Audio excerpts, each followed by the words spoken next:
જૂનાગઢ જિલ્લાના ભેસાણ તાલુકામાં સરકારી ખેતી સહાય યોજનામાં ભયાનક કૌભાંડ સામે આવ્યું છે. તો જેમાં ગ્રામ પંચાયતના વાઇસ ચેરમેન દ્વારા વર્ષો પહેલા મૃત્યુ પામેલા ખેડૂતોના નામે અને બોગસ આધાર કાર્ડનો ઉપયોગ કરીને લાખોની સહાય હડપવાનો પ્રયાસ કરવામાં આવ્યો હતો. કેવી રીતે આચર્યું આ કૌભાંડ, જોઈએ આ અહેવાલમાં. નમસ્કાર દર્શક મિત્રો, BS9 TV ન્યૂઝમાં આપની સાથે હું છું નેહા પટેલ. જૂનાગઢ જિલ્લાના ભેસાણ તાલુકાના ખજૂરી હડમતિયા ગામે સરકારી ખેતી સહાયમાં મોટું કૌભાંડ આચરવામાં આવ્યું હોવાનો પર્દાફાશ થયો છે. જેમાં ગ્રામ પંચાયતના વીસી જયેશ ખંખાડિયાએ વર્ષો પહેલા મૃત્યુ પામેલા ખેડૂતો અને બોગસ આધાર કાર્ડના આધારે આશરે 9.50 લાખ રૂપિયા હડપવાનું ષડયંત્ર રચ્યું હતું. તો ઓક્ટોબર 2025માં ભારે વરસાદ બાદ ખેડૂતો માટે જાહેર થયેલા રાહત પેકેજમાં આરોપીઓએ 30 જેટલી બોગસ અરજીઓ કરી અને જેમાં પોતાની પત્ની સહિતના પરિચિતોના ડેટા સાથે ચેડા કરી સરકારી તિજોરીને ચૂરો લગાડવાનો પ્રયાસ કર્યો છે. જોકે ગ્રામ સેવકોની સતર્કતા અને ટીડીઓની તપાસમાં ગંભીર ભ્રષ્ટાચાર બહાર આવતા ભેસાણ પોલીસે વીસી સામે છેતરપિંડી અને વિશ્વાસઘાતનો ગુનો નોંધી વધુ તપાસના ચક્રો ગતિમાન કર્યા હતા. તો સરકારી તિજોરીને કરોડોનો ચૂનો લગાડવાનું ષડયંત્ર રચ્યું હતું. તો ઓક્ટોબર 2025માં પડેલા ભારે વરસાદને કારણે ખેડૂતોનો તૈયાર પાક નિષ્ફળ ગયો હતો અને આ નુકસાનીના વળતર રૂપે સરકારે પ્રતિ હેક્ટર સહાયની જાહેરાત કરી હતી. તો આ સહાય મેળવવા માટે ઓનલાઈન પોર્ટલ પર અરજી કરવાની જવાબદારી ગ્રામ પંચાયતના વીસી જયેશ રામજીભાઈ ખંખાડિયાને સોંપવામાં આવી હતી. અને આ પ્રક્રિયાનો લાભ ઉઠાવીને જયેશ ખંખાડિયાએ સરકારી તિજોરીને કરોડોનો ચૂનો લગાડવાનું ષડયંત્ર રચ્યું હતું.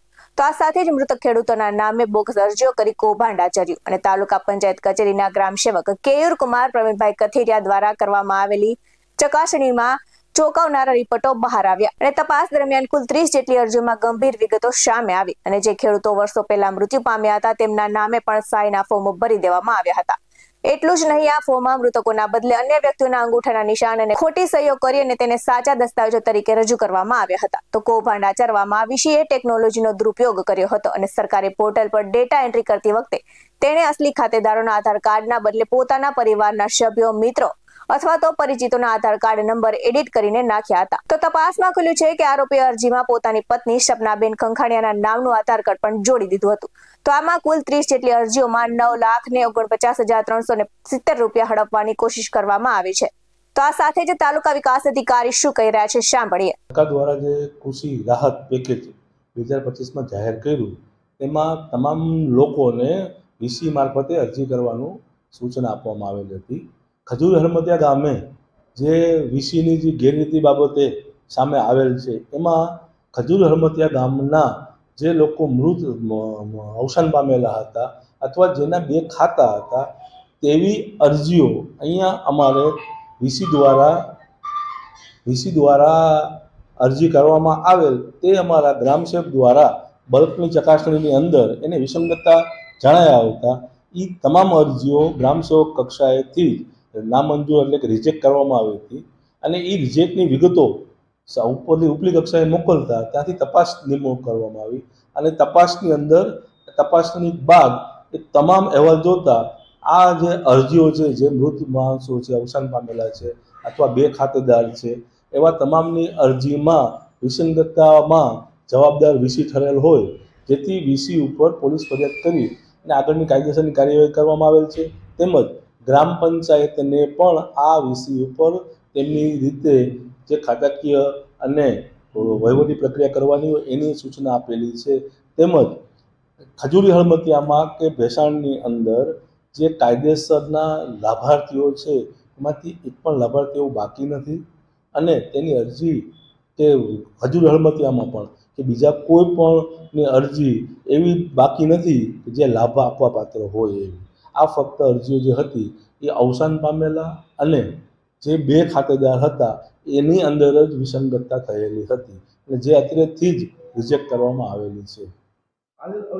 કેટલી અરજીઓ હતી અને બીજા કઈ તાલુકાના કોઈ બીજા ગામમાં આવી કોઈ ઘટના બની છે? અમારા ધ્યાને આવેલી છે ને ટોટલ 30 અરજીઓ હતી વિસંગતતાવાળી.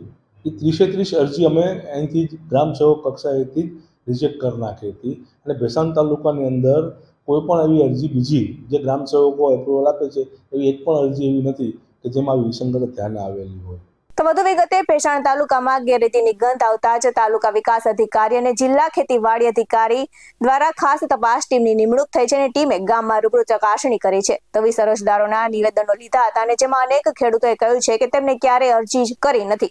તો તપાસમાં 6 મૃત્યુ પામેલા ખેડૂતો અને 12 ડબલ અરજીઓમાં સામે આવી છે. જોકે સમયસર તપાસ ન થયો તો લાખોની રકમ આરોપી અને તેના મળતિયાઓના ખાતામાં જમા થઈ ગઈ હોત અને આ ઘટનાને ગ્રામ પંચાયત સ્તરે સહાયમાં થતી છેતરપિંડીને એક ગંભીર પ્રશ્ન ઉભો કર્યો છે. તો આ ઘટનાના પગલે સમગ્ર ભેસાણ પંથકમાં ભારે ચકચાર મચી ગઈ છે અને અન્ય ગ્રામ્ય પંચાયતોમાં પણ ચાલી રહેલ ઓનલાઈન કામગીરી પર શંકાના આક્ષેપો ઉઠ્યા છે. તો આ સાથે જ સાંભળીએ ગામના ખેડૂતો પાસેથી વિગતે. પછી મારું જે ખાતું છે એ ખાતામાં એણે 20 એવું લખ્યું છે કે આ એનું 5 બોર્ડ સભ્યનું હારાનું કે હારાનું જે હોય એ નાખી અને એ છે વાડાહડાના એણે એવું લખીને કે આ પૈસા લઈ લેવા માટે કર્યું છે. હવે પંચાયતમાં બીજા કોઈ એના સામેલ હોય તો આપણને ખબર નથી, બરોબર. પછી અટાણે અમને ધમકીઓ આપે છે કે તમે આ શું કરવા જાહેર કર્યું, ખોટા કેસ કરે છે કે અમારી માથે કે અમે એને ધમકીઓ દઈએ એવા કેસ કરે કે અમે એને ધમકી અમે કોઈને કંઈ કીધું નથી છતાંય અમારી માથે એવો ધમકીનો કેસ માર્યો છે કે આ મારવા ઘરે આવે છે. એવું શેના ફોર્મ ભરાતા હતા અમારે આ જે સહાયના અટાણે સહાય આવે સરકારી જે આ નુકસાનની એના ફોર્મ ભરાતા હતા અને એ માટેના પૈસા હતા. એ પૈસા એને લઈ લેવાના. કેટલા લોકો હતા? આવા 24 જણા એ છે ને મરેલા 5 એટલે તરીહક છે. અને આ કેટલા લોકો હોઈ શકે આ ફ્રોડ કરનાર? આ ફ્રોડ કરનારમાં પંચાયતમાં કઈ ખબર નથી પડતી કે કેટલા છે. એ કઈ આ નથી કહેતા બધા એમને છે. આનું નામ છે ને આધાર કાર્ડ ને છે એની માટે મને એટલી ખબર છે. હવે શું થવું જોઈએ? હવે આનું કાર્યવાહી કાયદેસર થવી જોઈએ.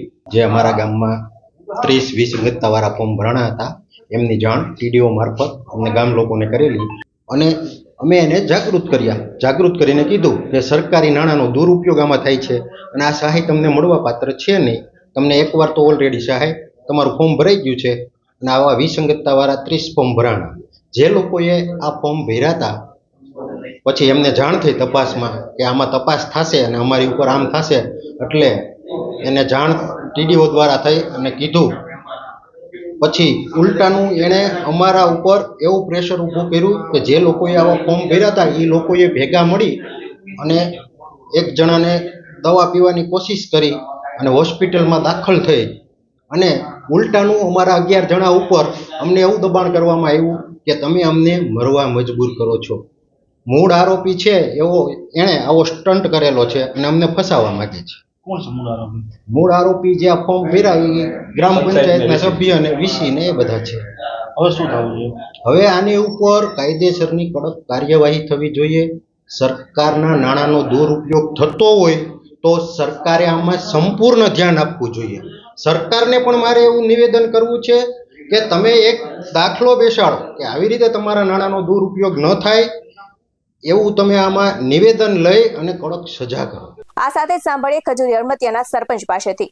અત્યારે હું હાલમાં સરપંચ તરીકે ફરજ બજાવું છું ખજૂરી અડમતિયા ગ્રામ પંચાયત. અને જે થોડા દિવસ પહેલાં જે આપણે કૃષિ રાહત પેકેજના ફોર્મ ભરાણા હતા તેમાં વીસી દ્વારા ખોટા ફોર્મ ભરી અને આ કૌભાંડ કરેલ હતું. તેની અંદર ગામ લોકોની જાણ થતાં ગામ લોકોએ બધાએ ભેગા થઈ તાલુકા પંચાયત ટીડીઓ ઓફિસમાં જઈ અને તેમની ફરિયાદ દાખલ કરેલ છે અને ટીડીઓ સાહેબે તાત્કાલિક ટીમ બનાવી અને જે 30 જણાના ઓલા નામ ખોટા હતા એને અહીંયા ખજૂરી અડમતિયા ગ્રામ પંચાયતે બોલાવી અને તેમના નિવેદન લઈ અને તે વીસીમાંથી કાયદેસરની કાર્યવાહી કરેલ છે અને પોલીસ ફરિયાદ પણ થયેલ છે. આવા જ વધુ અહેવાલ સાથે ફરી મળતા રહીશું. તમે અમારી YouTube ચેનલને સબસ્ક્રાઇબ કરવાનું અને અમને Facebook અને Instagram પર ફોલો કરવાનું ભૂલશો નહીં. બાકી નવી અપડેટ્સ મેળવવા માટે આપ જોતા રહો BS9 TV ન્યૂઝ. નમસ્કાર.